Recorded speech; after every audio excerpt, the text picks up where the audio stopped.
So to all the people and guests in Arte Cup 2025, you may buy your food and drinks in the pavilion. They have the following selections: Mr. Lemon, Cafe Agapito, Mommy's Kitchen, Pass the ball! and South Chicks, which will all be located in the don't pavilion. slide! Nice, let's go!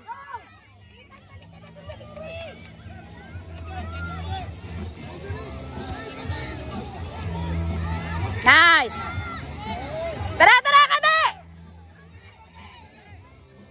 Nice one! Sebi. Nice! Sige pa! Palayo! Wag pa gitna!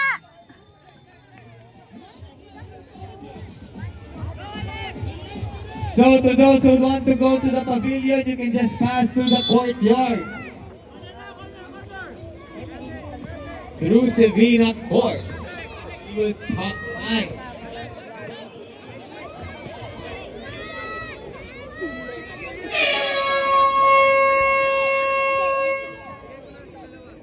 One-minute warning.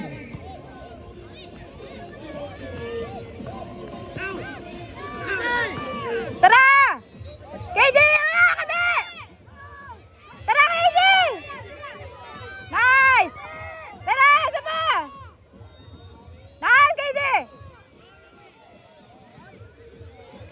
Nice, Calvin! Pausta ko! Tara, Nathan! Nice!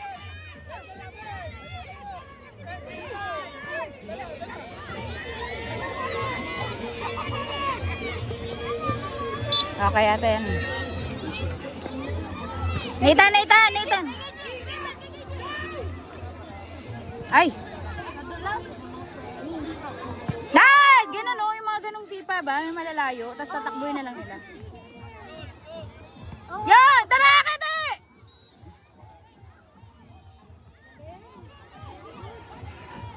Dala, dala! Yan na! Nice! Ay! Kulang na sa lakas eh. Nadala niya kasi doon. Napagod na siya. Nice! Ayun o. Yung mga ganun sipa ba? Yung ganun sipa ba? Si Nathan pag nakarating sa gitna pwede na sumipa.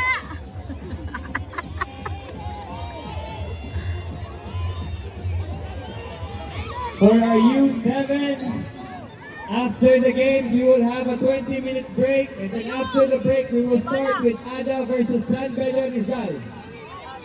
For Field B also, we will have a 20-minute break after this last game. After the 20-minute break, we will have Kaya FC versus Perpetual FC. Come on, Nathan! For the U9, nice one, Nathan! next games will be DBTI Come versus on! Perpetual Come on, get that! Pasa!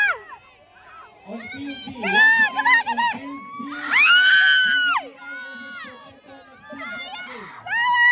for U9 Field B, we will have Fuerza FC versus San Pedro Rizal. A quick reminder, we will have a 5-minute interval for all the games.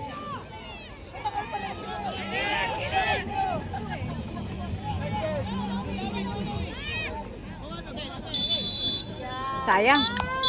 Okay na!